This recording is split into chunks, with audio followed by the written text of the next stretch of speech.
Bienvenue dans ce nouvel épisode du podcast. Je m'appelle Romain, je suis coach sportif et cofondateur de Synergie. Chaque semaine, je te partage mes réflexions de terrain sur le coaching et les coulisses de Performance Process, mon service de coaching, et de Synergie, l'application du coup pour les coachs que je développe. Et cette semaine, c'est changement d'environnement. Je me suis dit que le podcast, j'avais envie que ça soit un truc pas très corporate où j'ai pas forcément besoin toujours d'installer mes lumières, de me mettre dans le même setup, etc.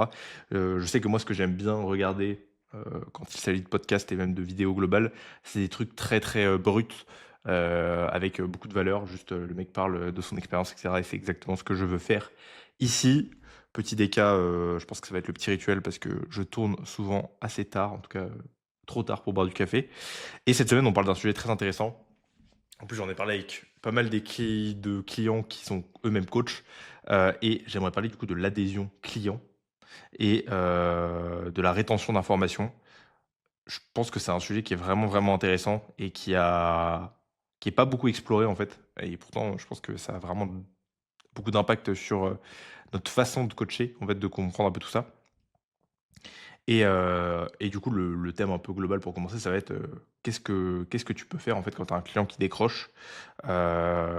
Pourquoi il décroche et qu'est-ce que tu peux potentiellement mettre en place? Qu'est-ce que moi j'aime bien mettre en place? Qu'est-ce qui m'a fait, après avec plusieurs années d'expérience, me dire: «OK, j'avais peut-être pas très bien compris, tous les tenants et les aboutissants, sur tout ça». Donc déjà, le constat un petit peu de tout ça, c'est que le premier truc qu'on va se dire quand un client n'adhère pas au plan, c'est que c'est un peu un branleur, quoi. Il manque de discipline, il fait pas le taf. Moi, je lui ai donné un plan, je l'ai adapté à sa vie et il le fait pas. Et le premier réflexe qu'on peut avoir, et qui je trouve est intéressant, c'est de dire: «Bon, bah, en fait, c'est de penser que le mec oublie de faire ce qu'il doit faire». Et je pense que la plupart du temps, c'est pas une question d'oublier, tu vois? Donc le truc, ça va on peut lui dire: «Bah, mets un rappel, organise-toi, dors plus tôt». C'est des choses qui sont intéressantes à dire, hein, faut pas ne pas les dire. Mais si le mec n'arrive pas à faire les choses qu'il doit faire, c'est souvent pas un problème d'oublier ou de ne pas oublier. Ça peut arriver, mais je pense que c'est vraiment, 5 des cas, quoi. La plupart du temps, c'est le mec, il n'a pas soit l'énergie mentale, soit il a pas bien compris réellement, comment il doit le faire, qu'est-ce qu'il doit faire, soit son environnement lui permet pas. Donc c'est plutôt là, du coup, comprendre qu'est-ce qu'il fait et du coup, ça amène à creuser beaucoup plus que dire juste: «Bah, vas-y, bah, mets un rappel, en fait. Fais-le», tu vois? Alors oui, tu peux dire ça, mais je pense que tu creuses très, très peu si tu te contentes de dire juste ça. Même si factuellement, ça peut marcher. Et ça marchera tellement sur une minorité de gens, et quand tu essayes de comprendre un petit peu plus l'humain, tu te rends compte quand même que le problème, c'est pas une question de rappel. Et même moi-même, hein, je sais que si on me dit ça, en fait, en général, je me rappelle ce que j'ai à faire. C'est juste que j'ai soit pas envie de le faire, soit que j'ai pas réussi à mettre en place un système qui me permet de le faire. Donc le client, en général, il sait déjà, en fait, tout ça, hein, qui peut s'organiser, qui peut même si ça peut être intéressant, hein, j'aime bien donner des outils, moi, à mes clients pour qu'ils s'organisent mieux.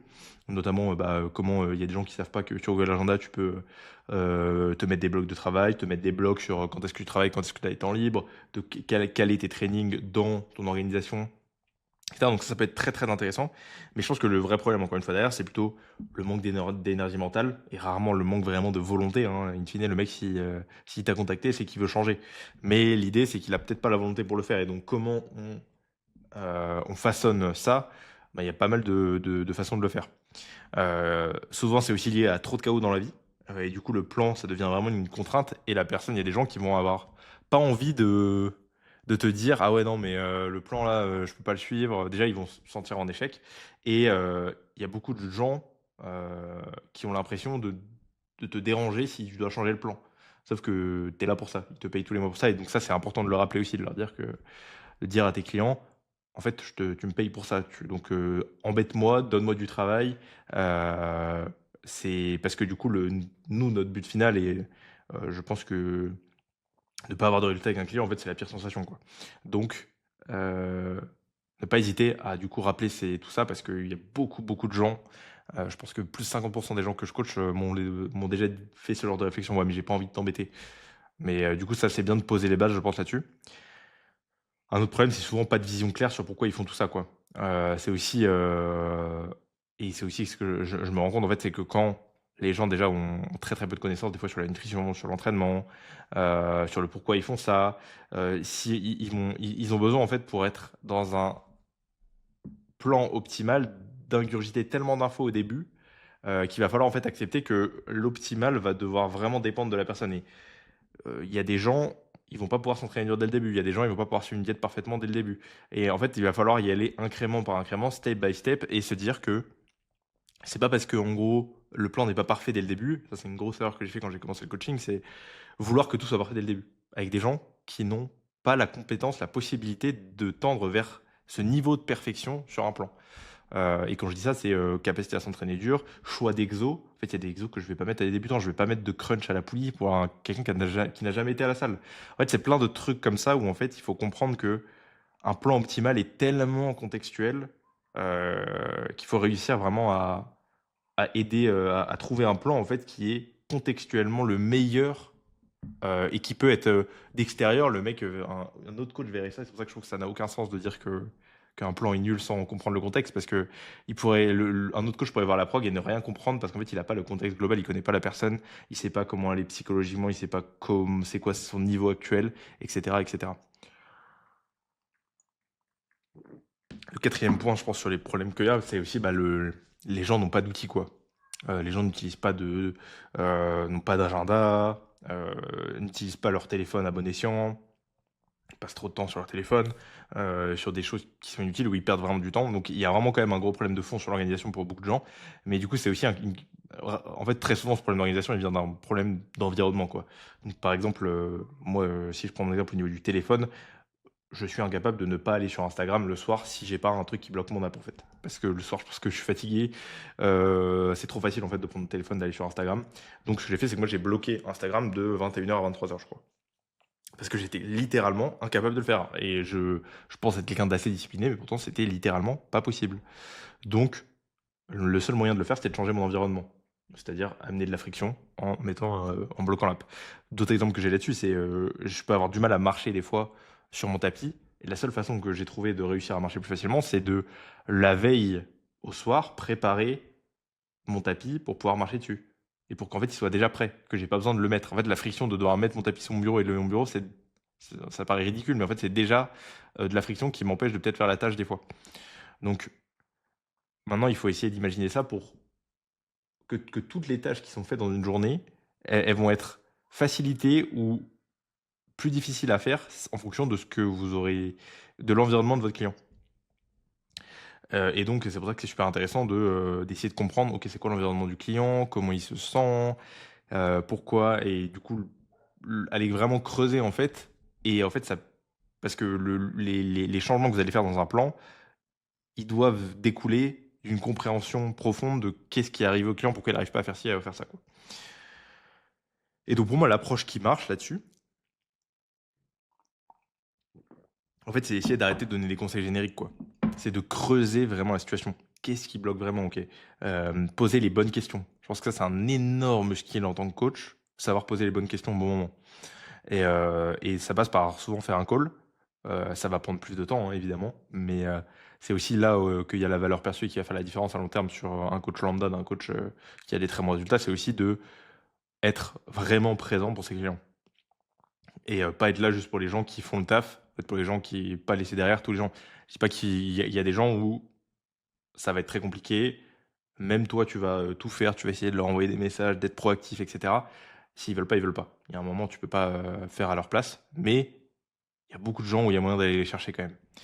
Et, euh, et quand tu fais un call avec un client, je pense que l'important, c'est vraiment de poser les bonnes questions et surtout bien se taire et arrêter de trop vouloir en dire pour comprendre en fait, comprendre vraiment c'est quoi le problème. Et je vais donner un exemple après sur ça. Euh, et parfois en fait, quand la personne elle est un peu débordée et qu'elle est dans ces moments-là, je pense que redonner juste une seule action à faire, ça peut être très bien. Ok, bon, cette semaine, ton seul objectif, ça va être d'aller 2 fois à la salle, c'est tout. Si tu fais ça, on a gagné, on a win la semaine. La semaine d'après, ok, la semaine prochaine, ça sera peut-être de faire 8000 pas et d'aller 2 fois à la salle. Mais vraiment, revoir les priorités à la baisse et pour éviter de mettre la personne en échec en permanence. Et je pense que c'est bien de redonner du calme avant de vouloir remettre de la structure. Ok, juste dire, ok, on repose les bases, on repart de zéro sur des actions simples pour reprendre confiance aussi en sa capacité à tenir le plan, quoi. Et j'ai un exemple qui est super intéressant sur ça, c'est que j'ai appelé une cliente cette semaine. Bon, ça fait un bon moment que je la coach et elle avait un gros symptôme de manque d'adhésion au training. C'est-à-dire, je pense qu'elle a fait quand même très peu de séances depuis qu'on est en suivi. Bon, je la gère surtout sur la partie nutrition. Mais et du coup, le premier réflexe que j'aurais pu avoir, c'est OK, changer de programme. OK, et du coup, c'est ce que j'ai déjà fait, hein, lui demander est-ce que ton programme te plaît, est-ce que tu veux changer des choses, essayer d'ajouter de la motivation vis-à-vis de ça. Et le truc, c'est que même en faisant tout ça, elle n'a jamais adhéré à un entraînement. Du coup, j'ai proposé un call plusieurs fois, je crois, deux, trois fois, parce que pareil, hein, les gens ne vont pas forcément. Quand quelqu'un est en échec, c'est en fait appeler le coach et lui dire du coup pourquoi il fait pas, pourquoi je fais pas ci, ça, ça. C'est assez inconfortable. Donc il y en a plein qui vont pas, qui vont essayer de l'esquiver. Donc il y a aussi cette proactivité de, ok, bah, proposer plusieurs calls, essayer d'être vraiment empathique. Je pense que c'est important, sans être dans le monde des bisounours, hein. Le but c'est pas d'être c'est un peu de la fausse bienveillance d'être trop gentil. Mais c'est plutôt être empathique et comprendre les difficultés que peut avoir la personne. Et c'est marrant parce que du coup, en parlant, son vrai problème, bon, du coup, je vais pas raconter toute sa vie parce que c'est clairement privé, mais c'était qu'elle avait besoin de s'entraîner avec quelqu'un. En fait, elle aime juste pas aller à la salle toute seule, quoi. Et ça, en creusant, bah, du coup, on en est venu à ce fait-là, mais en creusant tous les deux finalement, parce que même elle n'en avait pas vraiment pris conscience. C'est plutôt en discutant, mais pourquoi du coup tu vas pas à la salle, nanana, qu'est-ce qu'il fait, nanana, et on arrive à la conclusion, bah en fait, il faut que tu t'entraînes avec quelqu'un. Mais trouve une pote à toi pour aller à la salle, tu vois. Et bah c'est ce qu'on a fait. Du coup, on a discuté. Elle m'a dit qu'elle avait des potes avec qui elle pouvait aller à la salle. Et on finit par trouver un terrain pour qu'elle aille s'entraîner du coup plus régulièrement. Donc on verra si ça fonctionne. Mais en tout cas, voilà, ça c'est le genre de cue, de conseils que j'aurais jamais pu donner sans avoir tout le contexte. Et du coup, c'est pour ça que c'est aussi important d'essayer d'aller gratter le contexte, quoi. Donc ouais. Et du coup, le lien avec Synergie par rapport à ça que je trouve intéressant, c'est nous, on avait l'idée aussi d'intégrer des to-do list, un truc qui n'est pas encore disponible dans Synergie, mais d'intégrer des to-do list qui pourraient se mettre directement dans l'onglet accueil du client pour justement. Il y a beaucoup de gens qui ont du mal à boire de l'eau, il y a beaucoup de gens qui ont. Et qui. Le but quand même d'un suivi, c'est aussi d'une app, c'est de gamifier un peu le truc, c'est de rendre ça cool. En fait, c'est cool de venir cocher sa case de ah putain, ok, j'ai bu mon eau aujourd'hui, j'ai fait ci, et que ça soit simple. Parce que bon, faire ça dans un Google Sheet, on est bien d'accord que c'est horrible.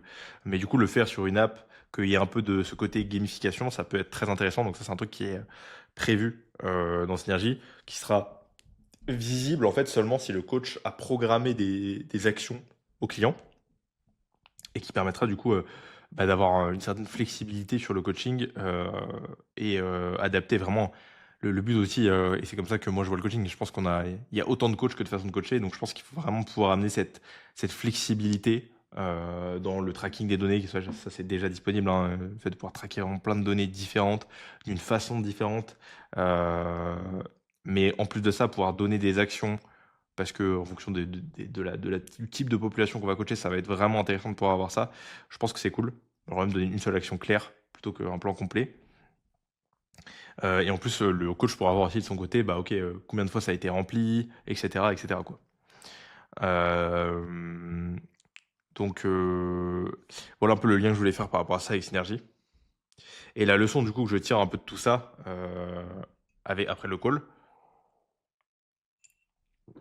c'est vraiment que c'est très important de comprendre d'abord avant de vouloir proposer. Parce que même, et ça m'arrive toujours, hein, de supposer des choses dans des bilans. En fait, quand plusieurs personnes ne vont pas remplir correctement les infos, sont pas très, il y a plusieurs personnes qui sont un peu moins régulières en ce moment. En fait, il va y avoir moins d'empathie des fois. Et beaucoup de ah bah il fait ça pour ça ou et c'est un truc que je parlais beaucoup avec JR qui était intéressant. En fait, c'est un livre qui s'appelle alors c'est quoi le nom du livre déjà? Je pense que je vais aller chercher très rapidement. Mais c'est un livre du coup qui parle de justement ce truc où on se fait un peu des films, hein. On a tous tendance à faire ça, à se dire que ah bah s'il fait ça, c'est à cause de ça, il me respecte pas ou ci ou ça. Donc c'est un peu le truc qu'on peut ressentir, je pense, en tant que coach, quand beaucoup de gens, quand les bilans sont peut-être pas remplis parfaitement, comme on voudrait, etc., etc. Euh, et du coup, je sais même pas comment chercher le truc parce que j'ai pas du tout le nom. C'est Pansouillard, je crois, le nom du Pansouillard livre. Pansouillard le hamster. Et du coup, c'est Pansouillard le hamster, petit traité de décroissance personnelle. Je ne l'ai pas encore lu, mais du coup, c'est, je crois, un des livres préférés de JR. Et du coup, il parle justement de ce hamster en fait qui tourne en permanence dans sa roue, dans sa roue, dans sa roue pour avec son ego de dire ah ouais mais il fait ça pour ça alors qu'on on est extrêmement nul ça se trouve la personne en fait elle était juste super fatiguée, elle a des trucs compliqués dans sa vie etc. Donc c'est pas facile à faire hein, mais je pense que c'est important de réussir à prendre du recul sur la situation globale du client quoi. Et comprendre que bah, pour certaines personnes ça va peut-être être très simple de remplir beaucoup de choses, pour d'autres beaucoup moins. Donc c'est aussi pour ça avoir un outil optimisé, facile à utiliser, adaptable comme Synergie, bah, c'est quand même une très bonne chose.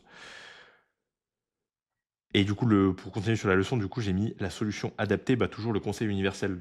Vous avez beau avoir ce qui marche toujours le mieux, et même ce qui, je pense, en termes de valeur perçue, c'est que la personne voit que vous avez vraiment pris le temps de comprendre profondément son problème.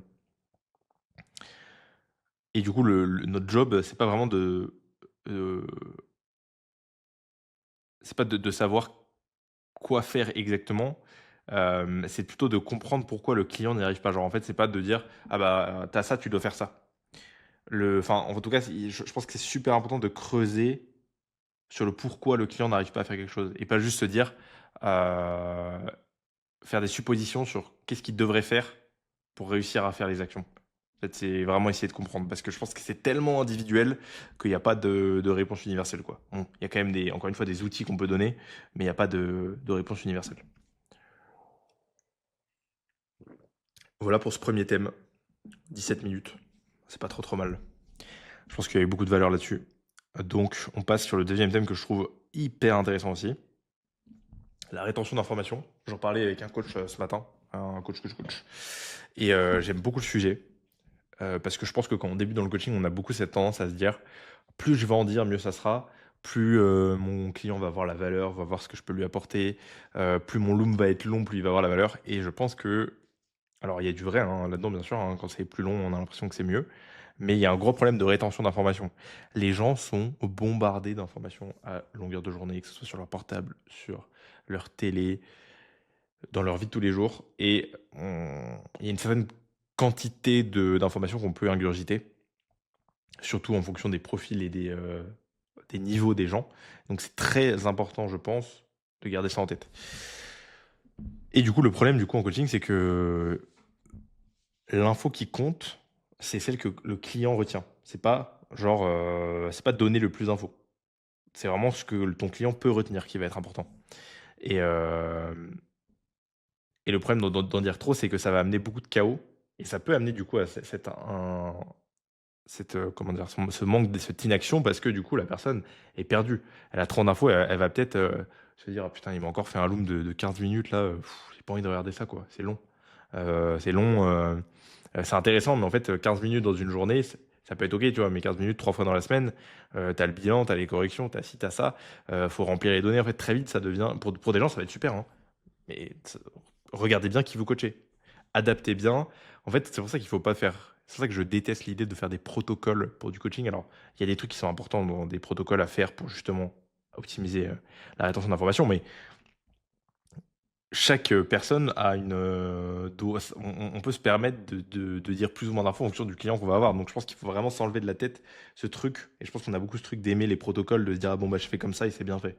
Alors que je pense que le coaching c'est tout l'inverse de ça en fait. C'est je m'adapte à la personne que j'ai en face de moi et du coup je vais dire des informations, un nombre d'informations adapté à sa capacité à les retenir, à son envie de comprendre, etc. etc. Le principe central, du coup, je pense que c'est d'avoir moins d'infos, de mieux les choisir pour qu'elles soient mieux retenues. Donc prendre le temps, par exemple, moi quand je fais des corrections, j'aime bien regarder les corrections avant. Et je les regarde pas pendant 10 minutes chaque vidéo, hein, en général, 30 secondes. Je regarde les premières répétitions, l'intensité, l'évolution des perfs, et ça me suffit amplement. Et ensuite, je vais prendre s'il y a des notes à apprendre, je vais les mettre. Il y a le gros avantage aussi de Synergie là-dessus, c'est que du coup, avant sur Google Sheet, moi je mettais dans mon doc les, euh, les looms, je les mettais du coup au-dessus du logbook en lien, mais quasiment personne n'allait les voir. Et les notes, c'était très, très dur à c'est horrible d'écrire, hein, sur Google Sheet, donc j'en mettais, quand j'étais motivé, on va dire, parce que, bah, c'était super chiant de le faire pour tout le monde et surtout très moche. Donc sur Synergy, l'avantage, c'est qu'il y a le fait que la vidéo se met directement dans le logbook de la personne. Donc c'est-à-dire que séance d'après, elle verra la correction que vous avez fait. Donc elle verra directement, elle aura le lien pour, y retourner et surtout, elle verra les notes que tu auras pu mettre dessus. Par exemple, la dernière fois, j'avais mis grind plus, contrôle plus en excentrique. Bah, semaine d'après, dans guide, elle verra ça directement. Donc ça, c'est super pratique pour que les informations, parce que en fait, on passe du temps à faire des corrections, mais si la personne, elle oublie la moitié, on perd du temps, de l'énergie, on va devoir faire les mêmes corrections chaque semaine parce qu'elles ne seront pas implémentées. C'est vachement dommage, quoi. Donc je pense que ça a vraiment, c'est un énorme plus là-dessus. Et le but, c'est peut-être de mettre juste des mots-clés pour que, ting, ça revienne, il y a un petit tiroir qui s'ouvre et la personne a les infos, quoi. Plutôt que d'oublier complètement. Euh, Comprendre, bah, du coup, comme je disais, hein, comprendre qui t'as en face pour adapter le format, le ton, la façon de parler, etc. Il y a des clients où on peut les mettre facilement plutôt en échec, d'autres où on va peut-être essayer d'éviter parce que ça peut, ils le vivent assez mal. Donc ça, c'est vraiment adapté, je pense, en fonction de ce qu'on observe chez nos clients. Et du coup, bah, bien différencier la capacité à ingurgiter les infos et à vouloir comprendre aussi tout ça. Pour donner une application un peu concrète, parce que je pense que c'est marrant parce que c'est des questions que on entend, personne ne parle jamais de ça. Et pourtant, c'est des questions, je pense que beaucoup de coachs ont. Je sais que je les avais moi quand j'ai commencé le coaching. C'est quoi la moyenne d'un bilan à peu près, quoi, selon les clients? Pour moi, mon amplitude de bilan, c'est entre 3 et 12 minutes. Donc, tu as des clients où je vais mettre 3 minutes parce qu'il y a en fait quasiment rien à dire. Le plan, il n'y a aucun intérêt de changer un plan toutes les semaines, hein. Si tu es obligé de changer le plan toutes les semaines, c'est sûrement que tu n'as pas fait bien ton taf avant, dépendant des clients. Mais du coup, bah, j'ai des clients qui font du body. Bah, en fait, on fait la même prog pendant des fois 6 mois. Les exécutions, ça fait 2 ans les mecs, je les coach, donc il n'y a pas grand-chose à dire. Je m'assure juste que tout est dans le vert, qu'ils progressent, le poids est dans la bonne tendance, que les perfs évoluent bien, qu'il n'y a pas de douleur, qu'ils adhèrent bien à leur plan. Voilà. Donc ça prend pas beaucoup de temps. Il y a d'autres gens où ça va être beaucoup plus long, où il y aura beaucoup plus de psychologie, il va falloir essayer de comprendre le pourquoi du comment, lire entre les lignes. Ça, encore une fois, je vais le répéter, je pense à tous les podcasts, mais voir des données et se dire, ok, mais attends, là, l'adhésion, elle est pas ouf, elle met ça en avant, qu'est-ce que ça peut vouloir dire, quoi? Essayer de creuser le pourquoi du comment. Ah, j'ai que la moitié des données, qu'est-ce que je peux proposer? Donc, il y a des bilans, ça va me prendre plus de temps, je vais mettre plus de temps à analyser, parce que pareil, avant le bilan, évidemment, je lance pas le bilan sans avoir regardé les données, analysé, regardé les photos, pris le temps de structurer un peu ma pensée. Ça prendra plus ou moins de temps en fonction de votre niveau dans le coaching, hein. Plus vous serez avancé, plus ça sera rapide, évidemment. Donc voilà. Le but, c'est vraiment de pas. Il n'y a pas besoin de tout dire à chaque fois, hein, chaque semaine. Surtout si vous êtes avec des clients débutants, etc. Il faut vraiment se dire que les infos les principales infos, et, ne pas binge en fait des infos, vomir le plus d'infos possible, c'est souvent contre-productif, je pense. Et c'est un truc que j'ai eu beaucoup tendance à faire. Les corrections d'exécution, ça pareil, c'est un truc qui revient souvent. Je vois beaucoup de coachs qui font des corrections pendant les bilans. Alors moi, je ne comprends pas ça. Alors si tu fais ça, je trouve, enfin en vrai c'est ton problème, hein, mais je comprends pas la logique derrière, en sachant qu'un bilan c'est censé durer, comme je dis, entre les 3 et 12 minutes. Si en plus tu as des corrections à faire, on va dire les 2-3 séances dans la semaine, tu te retrouves avec peut-être 40 minutes sur une seule personne, et la personne va recevoir le même jour toutes les vidéos. Donc peut-être, allez, imaginons au moins 20 minutes de vidéo peut-être. Bah, la rétention d'informations là-dessus, elle est nulle. La personne, elle peut pas retenir autant d'informations en si peu de temps. Et toi, ça va te prendre beaucoup de temps sur la même personne. Donc perso, moi, je comprends pas cette façon de fonctionner. Pour moi, c'est beaucoup mieux de corriger tout au long de la semaine. La personne envoie directement les corrections après sa séance. Ça lui permet de faire des commentaires parce que c'est tout frais dans sa tête. Ça lui permet du coup d'avoir un retour sur directement ses exécutions, de voir aussi toute la semaine en fait il y a des contacts du coup réguliers, sachant que la plupart des gens n'envoient pas leurs vidéos toutes les semaines, hein. Mais voilà, ça permet d'avoir des points de contact réguliers. Je pense que c'est beaucoup mieux comme ça. Ça permet au niveau du coach, alors peu importe votre capacité de concentration, si vous avez 30 vidéos à corriger contre 5 ou 7, vous corrigerez mieux cette vidéo que 30. C'est littéralement pas possible de corriger aussi bien 30 vidéos que 7. En tout cas, si vous avez un client peut-être, pas si vous en avez 10, 15 bilans par jour. Donc, pour moi, le mieux, c'est clairement de corriger au fur et à mesure de la semaine. Au niveau de l'onboarding, ça, c'est un truc qui est hyper intéressant aussi. Moi, j'avais tendance à tout envoyer en même temps. C'est-à-dire, je fais un onboarding client, je lui envoie le questionnaire. Quand il a répondu après, dès que j'ai fait sa prog, je vais lui envoyer la vidéo de présentation de la prog. Je vais lui envoyer la vidéo de présentation. À l'époque, j'avais un Google Sheet, mais ou la vidéo de présentation du coup de mon Google Sheet ou de l'app mobile. Je vais lui envoyer peut-être un starter pack de comprendre ok, comment ça fonctionne le coaching un peu, qu'est-ce que tu dois garder en tête. Encore une fois, cette rétention d'information, du coup, le mec se prend peut-être 30 minutes de vidéo dans la tronche. L'onboarding devient chaotique, compliqué. Il y a beaucoup de choses, beaucoup d'infos. Et c'est un truc qui revenait tout le temps. Putain, les gens me disaient, putain, mais il y a beaucoup d'infos et tout, hein. Et du coup, ce que j'ai mis en place, c'est et d'ailleurs, du coup, ça rejoindra un peu ce que j'ai fait cette semaine pour Performance Process, c'est lisser l'onboarding sur plusieurs jours, c'est-à-dire mettre des étapes, pas tout balancer d'un coup. Donc, le premier point serait peut-être d'envoyer. Donc ça, tu peux le faire à ta sauce en fonction de ta façon de coacher, etc. Mais tu peux envoyer peut-être post call de vente, envoyer une vidéo d'explication de l'app mobile, par exemple de Synergie, avec qu'on a d'ailleurs créé pour éviter que les coachs aient besoin de le faire, euh, à ton client, comme ça il voit déjà sur quoi vous allez travailler. Et du coup, lui, il a déjà des informations là-dessus. Tu peux ensuite lui envoyer peut-être du coup le jour 1 questionnaire, enfin jour 0 du coup questionnaire post-call, jour 1 vidéo de l'app mobile, comme ça aussi tu gardes le client relativement chaud parce que tous les jours en fait il a des messages de ta part, il voit déjà que tu es régulier, que tu es engagé. Donc ça c'est un plus je pense. Vidéo de présentation de l'app J1, J3 peut-être envoyer le starter pack de ton coaching, qu'est-ce que tu attends de lui, comment il doit envoyer les vidéos, comment il doit faire les photos. Voilà, tout ça, ça peut être des trucs que tu peux envoyer sur plusieurs jours pour que la rétention d'informations soit bien meilleure. Donc, comme je le disais ici, il y a triple bénéfice, hein, meilleure rétention d'infos, client engagé dès le début et qualité perçue clairement du service qui est beaucoup plus haute. Donc, c'est un gros cercle vertueux parce que meilleure rétention, ça veut dire meilleure exécution.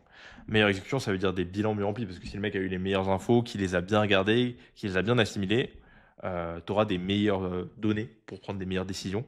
Les bilans mieux remplis, ça veut dire des données plus exploitables. Et des données plus exploitables, ça veut dire des meilleures décisions en tant que coach. Ça veut dire du plaisir à coacher. Ça veut dire beaucoup de choses positives, quoi. Et en fait, c'est pour ça que c'est important de reprendre la base. Ok, comment je onboard les gens? Comment se fait mes questionnaires? Est-ce que c'est très clair? Est-ce que c'est compliqué? Il faut que ce soit facile, quoi. Et la leçon, du coup, j'ai retenu tout ça, c'est le job du coach, c'est pas de transmettre tout ce qu'il sait, c'est de choisir quoi dire, quand et comment. La qualité du coaching se mesure à ce que le client applique, pas à ce que le coach explique. Donc voilà, sujet intéressant. Je pense que c'est un truc que j'ai appris à mes dépens durant mes années de coaching et que je continue d'apprendre, mais qui est très intéressant. Et du coup, ça revient sur l'importance du coup d'avoir un process d'onboarding. Je pense que beaucoup de coachs aussi, moi y compris pendant longtemps, j'avais pas vraiment de process, hein. Je onboardais un client, je savais ce que j'avais à faire. Je pense que c'est bien d'avoir un process clair pour ne rien oublier. Parce que pareil, c'est important de prendre son coaching comme n'importe quelle entreprise et surtout comme quelque chose de professionnel. C'est pas un truc qu'on fait vite fait. Si en tout cas tu veux te démarquer de la concurrence et faire beaucoup mieux, ça passe par traiter ton coaching et ton service de coaching sur quelque chose de très sérieux, quoi. Donc côté performance process, du coup, c'était l'objectif de cette semaine, c'était revoir mon process de morning. Bon, j'en ai déjà un depuis longtemps, hein, mais là, je l'ai revu de A à Z, parce qu'évidemment, du coup, maintenant, je travaille aussi avec Lucille. Donc le but, c'était qu'on voit un truc ensemble, qu'on rediscute et que j'ai aussi son point de vue, parce que je pense que c'est intéressant de pouvoir mettre en commun tout ça. Donc on a réparti un peu tout ça avec Lucille et on est arrivé à un process que j'aime beaucoup, beaucoup. Donc c'est un peu celui que j'ai détaillé avant, mais un peu plus détaillé, évidemment, je vais pas tout dire non plus de A à Z, c'est pas forcément intéressant de comprendre exactement chaque partie. Si ça intéresse un coach en particulier, tu peux m'envoyer directement un message, on pourra en discuter. Répartition des tâches avec Lucille, du coup, je lui ai actuellement, en ce moment, je lui demande de faire des progs et du coup que je corrige. En fait, elle fait des progs et elle m'explique de A à Z pourquoi elle a fait tel ou tel choix pour que moi je puisse du coup lui faire des feedbacks. Cette semaine, c'était très cool puisqu'il y a aussi Tanguy qui a rejoint l'équipe. Tanguy, qui a rejoint à nouveau puisque Tanguy, c'était un de mes premiers clients. Donc à la base, c'était un pote à moi avec qui on était au lycée. Et du coup, j'étais très content parce que c'est un peu un de mes premiers avant-après. Donc donc là, le but, c'est, gros prime physique avant de partir en vacances cet été. Donc très cool, très, très cool. Et comment j'ai programmé un peu tout ça, c'était intéressant du coup la façon de faire. Hem, du coup, il a des semaines où, du lundi au vendredi, très facile pour lui. Il est, dans ses routines, il est au taf, easy. Le vendredi midi, resto du coup avec son entreprise. Donc pareil, le but c'est pas de lui dire là, il a quand même un objectif assez haut de perte de gras, et assez court en termes de timeline, mais le but c'est pas de lui enlever tout ce qu'il aime dans sa vie. Parce que, alors oui, ce serait très simple d'avoir un robot où je lui dis bah tu manges ça tous les jours et point barre, tu vois. Donc non, le but là c'était qu'il garde quand même cette flexibilité, donc il va quand même au resto le vendredi. Juste en fait, il a un plan pour la semaine du lundi au jeudi et un plan le vendredi spécifique avec du coup des calories qui sont intelligemment réparties sur la journée pour justement qu'il ne crève pas la dalle, mais quand même qui limite ses calories facilement. Et pareil, le dimanche, petit apéro chez mamie, donc pareil, il avait besoin d'avoir un plan adapté. Donc vendredi, dimanche, il a globalement un plan similaire en lien avec ça. Et le samedi, pareil, s'il a une sortie, du coup, une occasion sociale, il y a un plan qui est adapté. Donc là, on a quand même quelqu'un qui a trois occasions sociales et qui va pouvoir quand même largement progresser en faisant quelques choix. Donc pareil, j'ai quand même cadré un minimum ses, ses repas libres. Peut-être attention aux calories liquides, donc éviter peut-être l'alcool, essayer plutôt des boissons zéro. Peut-être essayer de manger un petit peu avant d'aller à l'occasion sociale pour éviter justement de binge excessivement arriver là-bas parce que du coup tu crèves la dalle.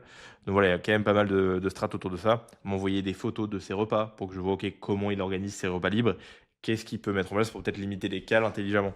Donc voilà, c'est un peu tout ça qu'on a mis en place. Et c'était assez ouf parce que c'était la première fois que je refaisais un plan peut-être un peu plus. C'est un truc que je faisais sur Google Sheet avant, mais ça me prenait un temps mais infernal quoi. Fallait copier les plans, fallait changer, c'était super galère à faire. Et surtout le client en fait les utilise quasiment jamais parce que ça faisait plein de feuilles différentes dans le sheet, c'était vraiment horrible. Là du coup c'est super simple Synergie parce que le mec a juste à sélectionner en fait, il peut avoir, je sais pas, je peux lui faire 8 jours différents parce que je crois qu'il a 7 ou 6 jours différents. Tanguy. Et il a juste à sélectionner en fait le plan qu'il veut, quoi. En fonction des jours où tu mets juste les dates. Donc c'est trop simple. On peut dupliquer les plans et tout, donc c'est super rapide à faire. Donc en fait, c'est aussi le gros avantage d'avoir une app où c'est bien fait, bien organisé, où c'est simple, où ça limite la friction, c'est que tu vas être amené à prendre beaucoup plus le. Vu que ça va te prendre moins de temps, tu vas pouvoir faire des plans beaucoup plus quali à tes clients parce que des plans qui te prenaient à l'époque peut-être 3 heures à faire, bah là ça va te prendre peut-être 1 heure quoi. Donc forcément, tu vas y mettre plus facilement, plus d'énergie, en tout cas plus de qualité dans le plan, quoi. Évidemment, retour de Tanguy, il a surkiffé l'app, donc ça fait plaisir. Côté synergie, gros projet côté synergie, puisque là, du coup, il y a eu pas mal de trucs. On est en train de. Bah, on a signé un devis là avec Jujotte, qui est une, une entreprise, une agence du X Design. Bon, le UX Design, je ne saurais pas en parler aussi bien qu'Arnaud ou que Renaud, mais globalement, c'est tout ce qui touche à les parcours utilisateurs, la friction, le nombre de clics, comment est organisée l'application pour en gros que ça soit le plus simple possible, que ce soit côté client, côté coach, pour découvrir l'app, la comprendre et la rendre facile à utiliser pour gagner du temps. Donc là, on a investi quand même assez massivement pour nos débuts là-dessus. Et encore une fois, et c'est un truc que j'ai toujours fait aussi dans mes coachings, hein, c'est investir le plus possible dans votre éducation, dans ce qu'on fait au quotidien pour justement avoir le meilleur service possible. Donc là, c'était vraiment le but d'investir dans ça. On a aussi commencé un partenariat avec Fondation, du coup, donc avec JR.